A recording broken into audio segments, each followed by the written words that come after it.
talaga ni Sorry, Melay. JC. Diba? Sabi, oh yeah, hi JC, bro. Hello po. Long time no see. Yes, long time. Siyempre, we all know why you're here. Siyempre, para suportahan ng iyong kapatid. Pero matanong lang kita, sinabi ba ni Paulo na mag-audition siya para sa PBB? Aware ka ba sa mga ganong pangyayari? Nagulat na lang ako na sabi niya mag-audition siya. Tapos pagkita ko dito sa bahay, merong contract na nakalagay. So, sabi ko, pinag-aaral ba kita? Gusto niya talaga mag-artista as in. Sabi ko, sige, support na lang kita kahit saan ka pupunta. Ayun. Oh.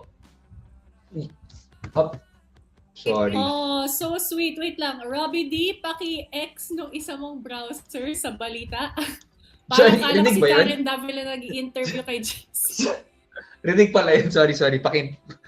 Pasensya na. Para updated tayo sa mga pangyayari. Pero, JC, gusto namin ma-update. Ano ba yung naramdaman mo nung sinabi sa'yo ni Paolo na, hindi, itutuloy ko po yung pangarap ko, kuya? Sobrang nakakatuwa. Sobrang sarap sa puso. Kasi nung bata ako, ganun ako kay Paolo. As in, pangarap ko talaga maging artista.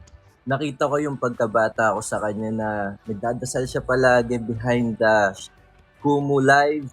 Sabi ko, ay ako to ah. Tapos naiyak na lang ako pag sinisilip ko siya dito sa bahay. Sabi ko, ako to. Sabi ko, para sa'yo talaga yan. Kung mabigyan ka man ng pagkakataon, go. Pero pag hindi, huwag ka susuko. Nandito ako sa tabi mo para suportahan ka palagi. Yun. Ay, grabe naman yung brotherly advice na yan. Well, I know, brother, na parang sa isip mo ba kanina, magkakaroon sana ng pagkakataon para mag-meet kayo dito sa Kumu? Sana eh. Kanina?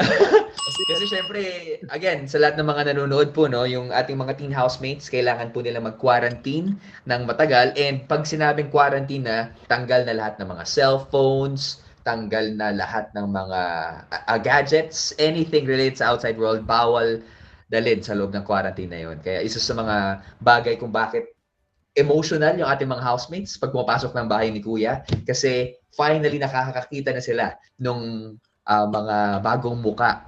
Pero JC, I have to say sorry dahil siyempre protocols, part ng protocol si Big Brother na wala muna siyang outside sa contact world. Maliban na lang pag nagsistream sila and siya yung nakakita. Pero yung mga comment section hindi po nakikita ng ating mga teen housemates, no? JC, as a kuya to Paolo, as a big brother, and hopefully marinig niya to sa takdang panahon, ano yung one piece of advice mo sa kanya?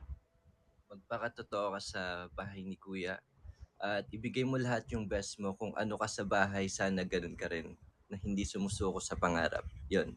Mahal na mahal kita. Ang ganda naman nun. Nep, from the pag mga kapatid, naiiyak talaga ako eh. Bad trip ka, JC. Anong klaseng Paolo ba yung expect namin sa loob ng bahay ni Kuya, JC? Kasi hindi ko siya nakakasama eh. Kasama niya palagi yung mama ko. Feel ko, mama's boy kasi to eh. Kaya yun, sobrang mapagmahal to. Sigurado ako. Yeah. Support niyo siya.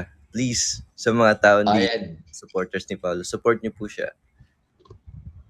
I'm sure maraming matutuwa sa matinding balita na to. JC, maraming salamat. And kung gaano mo sinusuportahan si Paolo sa loob, ganon din kami sa karera ng buhay mo dito sa outside world. Good luck sa lahat ng mga projects mo. JC, what's next for you?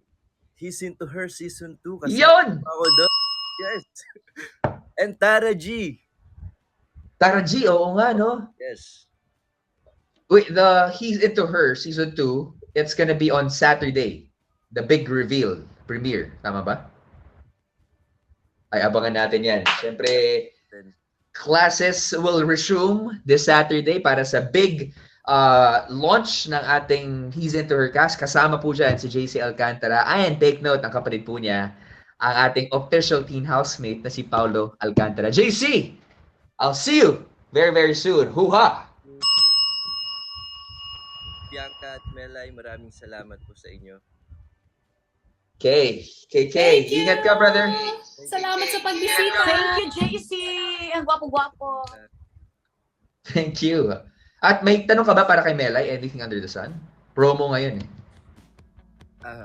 Ang ganda niyo po, dalawa.